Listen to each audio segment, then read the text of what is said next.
This is Tony Bishop with Connection Search Group, and I want to go over resume formatting. This is an example of a sales rep resume. This could be a sales leader resume, and I wanted to show you the critical components. And a lot of resumes we see in our office are not formatted properly, which really doesn't help you with hiring managers. They want to look at a certain format. They want to quickly look at your resume and make decisions. All right, so obviously you would have your name here. There's some people who are now leaving off their address, city, state. That's common stuff to have on there. Make sure you have your street, city, state, zip code, email address, and LinkedIn URL and telephone number. You want to make it easy for people to reach you. So on your email address, make it so that if they click on it, that it would go right to your email. That it pull up your email, and you can hyperlink this just by highlighting it. This one's already hyperlinked, and then you can put in your email address, whatever it is here, and it would be hyperlinked. So anyway, I just wanted to make sure you added that as well. Your LinkedIn URL, just pull up your LinkedIn profile, copy it out of the browser, paste it here so they could click and go right to your LinkedIn profile. Summary. You're going to have your summary here.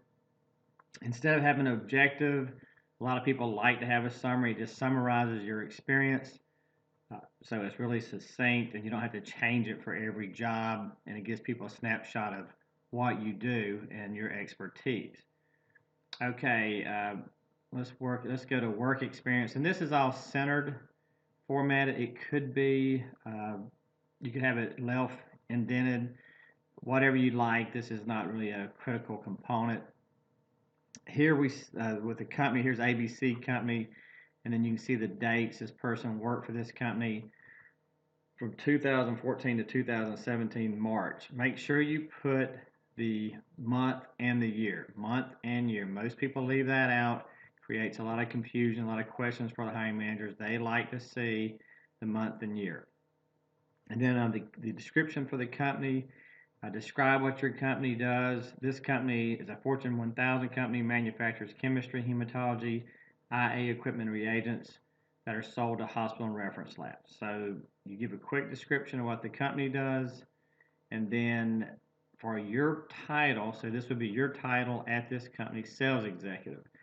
What you want to cover is what you sell and what type of products you sell, who your call points are, and what your territory is. So this one, responsible for selling diagnostic capital equipment reagents to laboratory directors, pathologists, and C-suite executives. My territory is South Carolina, North Carolina, Georgia.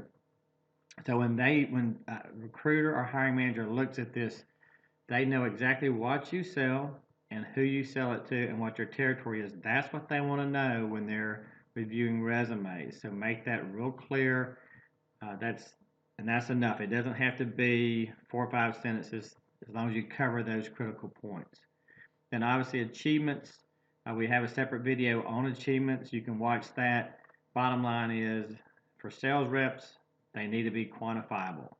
Number 3 out of 50, number 4 out of 50, and it shows the year. So this is a good format with achievements documented properly. So here's just another company they worked for from 2007 to 2014, month and date, month and year. And then I want to show you one where, all right, so this person worked from this company from 1995 to 2007. So here at the very beginning, put the dates that you started. So you started April 1995 and left the company June 2007. Put that at the very top with the name of the company, because that way they can look and see your tenure for that one company.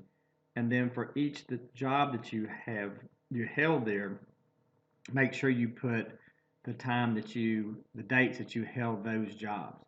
So sales rep from 1995 to 2006, account executive from 2006 to 2007, and then that's the proper format for that when you have multiple titles with the same company. And then education, you can put at the bottom. Some people have at the top.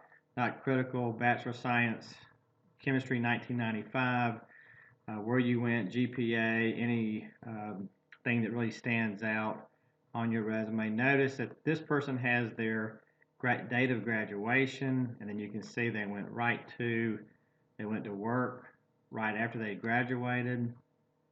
And if you look, there's no gaps in employment.